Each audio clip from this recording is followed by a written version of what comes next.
I'm Shannon Tiesi with the Diplomat, and I'm here at the Elliott School for International Affairs at George Washington University, where I'm speaking with Dr. Sean Roberts today. Dr. Roberts is an associate professor for the practice of international affairs here at the Elliott School. Thank you so much for joining us. Thank you for having me. Dr. Roberts is here to talk with us about the recent terrorist attack in Kunming, China. At the Kunming railway station, a group of 8 attackers killed 29 and injured over 140. Later, 4 of the attackers were apprehended by the Chinese and 4 were reported shot dead by police at the scene. The Chinese state media has been reporting that this attack was done by Xinjiang separatists, and Dr. Roberts has studied Xinjiang's Uyghur population extensively, so we're very pleased to have him here today. Now, Dr. Roberts, this attack in Kunming was very different in terms of location, in terms of the scale of the attack, and even the methodology from some of the other attacks by Uyghur separatists that we've seen. What's your initial take on this? Well, obviously it's unfortunate, but it does seem to be possibly an escalation of the tensions between certain Uyghurs and the Chinese state. In the past, we haven't really seen much activity outside of Xinjiang itself. We did see this alleged attack on Tiananmen Square late last year, but even that was much smaller scale. This particular attack looked very much to be organized, and looked much more, frankly, much more like a terrorist attack than anything I've seen yet done by Uyghurs in China writ large. Now, after that attack last October in Tiananmen Square, you wrote that you thought there was a possibility we would see an escalation in tensions between the Chinese state and the Uyghur population. Do you think that this attack is a reflection of that? And if so, what is driving these tensions to keep escalating violence? Well, I think part of the problem is that it's not really about separatism. I've made the case elsewhere that part of the problem in Xinjiang is the way that the Chinese government is going about its development of the region, which is further marginalizing the Uyghurs. In fact, it's interesting because the Chinese government, in part, is working to develop Xinjiang with the hopes of alleviating ethnic tension. But the way that it's going about it, it's having the reverse effect.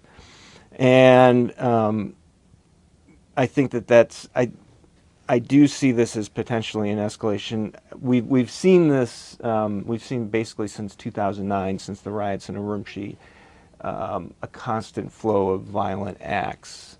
Some that look like they were localized expressions of frustration, perhaps retribution for things the police had done to members of people's family or so on.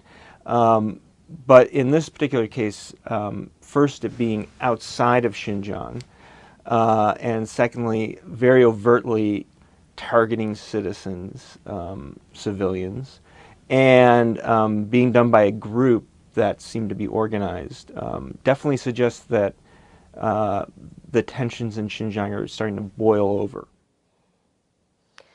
So as you mentioned, this attack was very far outside of Xinjiang and more organized and explicitly targeted just average citizens. Do you think this is going to be sort of a watershed moment in the way that the average Chinese citizen thinks about terrorism and also the Uyghur population at large?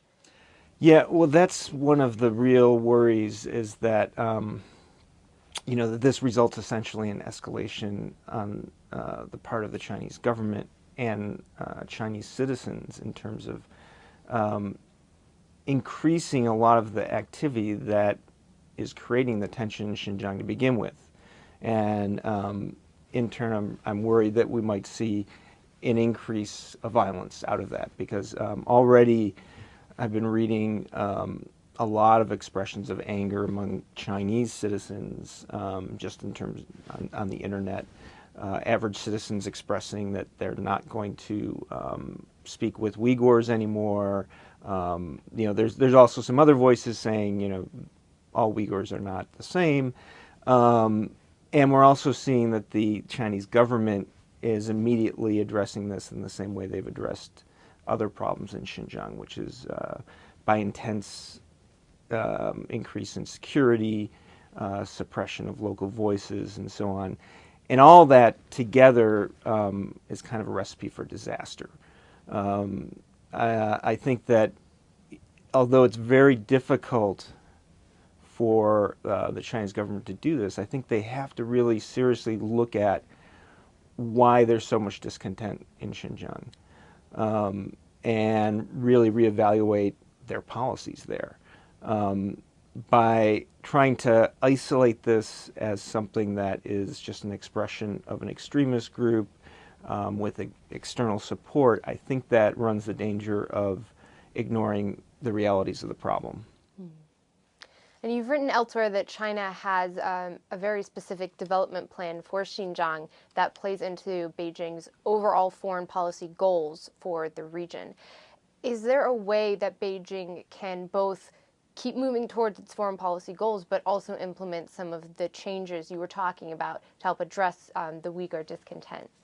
Actually, I think they definitely can do that. I think that most Uyghurs are really upset about not having any kind of role in how Xinjiang's developed.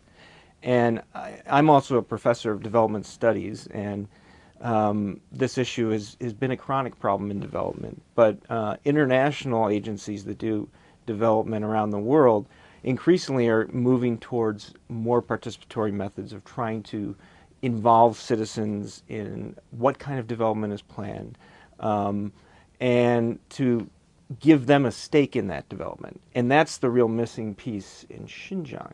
It's not that development is bad. It's not that Uyghurs don't want to see economic activity in Xinjiang. They just want to have more control over what that looks like.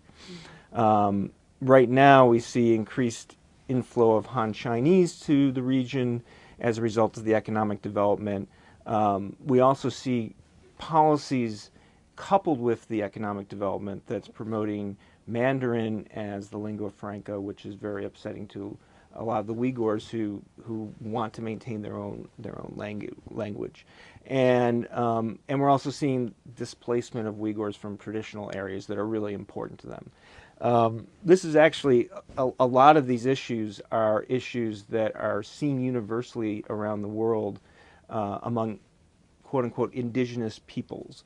Now, China doesn't recognize the Uyghurs as an indigenous people, but essentially they fit the attributes of indigenous people as the way the UN defines that, which is basically a strong attachment to a region, a strong desire to maintain their local culture, and a desire to have a certain degree of self-determination, which does not necessarily mean separatism. However, there's one caveat for everything I just said, which is that requires a very different way of operating that is really, I would say, alien to the Chinese government. And that would require major changes in the way they approach the situation. In a democratic society, it's difficult enough to involve marginalized voices in a society that has not experienced kind of the democratic processes that you see in places like the United States. It's, I think, even more difficult. So it would require a very different approach to Xinjiang, but that doesn't mean that China could not develop Xinjiang, could not ensure that it remains an important part of China. It would just mean that Uyghurs would have to have a place at the table in making a lot of these decisions. Mm-hmm. Now, the Chinese government, even before the attack in Kunming, had put a lot of energy into developing Xinjiang, as you said, but also combating terrorism and increasing security. It's not like this wasn't on their radar. Now that this attack has happened, I think it's likely that they're going to be putting even more effort into increasing their control. What do you think might be some of the policies or strategies they try to implement? It's difficult to say. I don't really closely follow Chinese security policy, but just in terms of things we've seen in the past in Xinjiang, when there's been events like this, there's been a tendency to round up people that they suspect of being particularly religious, because the Chinese government tends to, in their mind, link terrorist activity with religious activity. Additionally, probably attempts to further surveil any kind of Uyghur communications, whether it be on the internet, publications, potentially increased censorship. But there's been an increase of all of those things over the last 10 years, kind of in general. But I would expect you might see an increase of that. What might be actually something new or somewhat new and really worrisome is there may be increased pressure on Uyghurs living outside of Xinjiang. We saw that in the aftermath of the Urumqi riots. There were a lot of reports about Uyghurs living outside of Xinjiang who were denied access to the internet. And there was also a lot of, during the Olympics, for example, a lot of surveillance of Uyghurs in Beijing.